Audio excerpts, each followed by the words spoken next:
সাভারের শিমুলিয়া ইউনিয়নের ঐতিহ্যবাহী তামা কাঁসার শিল্প একসময় ছিল এই অঞ্চলের অর্থনীতি ও সংস্কৃতির প্রাণ।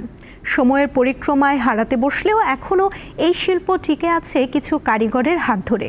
পাশাপাশি সরকারের সহায়তা চান শিল্পের সঙ্গে সংশ্লিষ্টরা। কাঁসার শিল্প নিয়ে ৩ পর্বের ধারাবাহিক প্রতিবেদনের প্রথম পর্ব থাকছে আজ।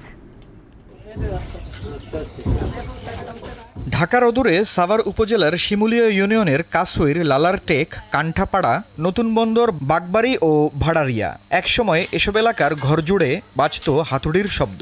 কারিগরের নিপুণ দক্ষতায় তৈরি হতো তামা ও কাঁসার থালা, বাটি, কলস, প্রদীপ ও ঘণ্টাসহ নানা তৈজসপত্র। শতাব্দীর পর শতাব্দী ধরে চলে আসা এই শিল্পের শিকড় মুঘল আমলেরও আগে। ব্রিটিশ আমলে এর ব্যাপক প্রসার ঘটে।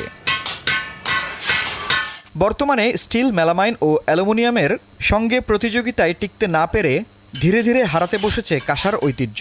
তবুও এখনও ৭-৮টি পরিবার সকালবেলায় ক্রয় করা ছাই পানিতে ধুয়ে রোদে শুকিয়ে ঢেকিতে পিষে আগুনে গলিয়ে তৈরি করছেন তামা কাঁসার তৈজসপত্র। উপার্জন খুব কম হলেও পৈতৃক সূত্রে পাওয়া পেশা চালিয়ে যাওয়ার কথা জানান এখানকার কারিগররা।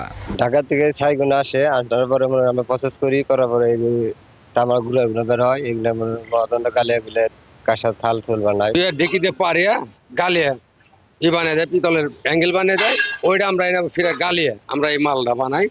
ঐতিহ্য ধরে রাখতে চান স্থানীয় বাসিন্দারাও।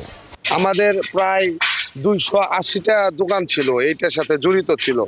এখন মাত্র 3-4টা দোকান ঐতিহ্য ধরে রাখার জন্য তারা দিন দিন বৃদ্ধ হয়ে যাচ্ছে, আর কোনো কাজে যাচ্ছে না। এটা ধরে রাখার জন্য তারা কাজ করছে। অন ব্যবসা চলে না, এখন আমরা কাম কাজ করতে পারি না, বা আমাদের তো ভর্তুকি হারা পারি না। স্বল্প পরিসরে হলেও এখনও শিমুলিয়া বাজারে চলছে তামা কাঁসার ব্যবসা। তবে চাহিদা কমে যাওয়ায় উদ্যোক্তারা পড়েছেন টিকে থাকার লড়াইয়ে। সরকারের আর্থিক প্রণোদনা পেলে এই ব্যবসা ভালোভাবে ঘুরে দাঁড়াতে পারবে বলে প্রত্যাশা ব্যবসায়ীদের। কাঁসার থাল, কাঁসার প্লেট, কাঁসার গ্লাস, কাঁসার বাটি এগুলো আমরা তৈরি করি। কিন্তু আগে যেভাবে দেখা গেল মুরব্বী কাছে যেভাবে শুনছি যেভাবে চলছে, এখন তার 100 এক বছর না। অবশ্যই আমাদের প্রোডাক্টে রক্ষা হলে সরকার হস্তক্ষেপ করতে হইব। তারপরে যে প্রান্তিক পর্যায়ে যে কারিগর আছে ওনাদেরকে কিছু সরকারি ভাতা এইসব দিয়ে সাহায্য করতে হইব। তারপরে ওনাদের জন্য আধুনিক যে চিন্তা ভাবনা, যেমন হাতের তৈরি না করে মেশিনের চিন্তা ভাবনা, এগুলো করতে হবে। এই ঐতিহ্যবাহী শিল্পকে টিকিয়ে রাখতে প্রশাসনের পক্ষ থেকে সহযোগিতার আশ্বাস দেন উপজেলা নির্বাহী কর্মকর্তা। শিল্পটাকে যাতে আরো প্রসারিত করতে পারে, পাশাপাশি ঐতিহ্যটাকে যাতে ধরে রাখতে পারে, সেই কারণে উপজেলা প্রশাসনের পক্ষ থেকে যে ধরনের তারা সহযোগিতাকে প্রত্যাশা করবে সেটা আমরা অবশ্যই সরকারের বিবেচনায় থাকবে এবং এটা আমরা করবো ইনশাল্লাহ।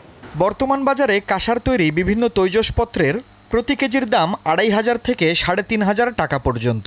তবে এর দাম এক এক জায়গায় এক এক রকম হতে পারে। দীপ্ত বার্তা কক্ষ।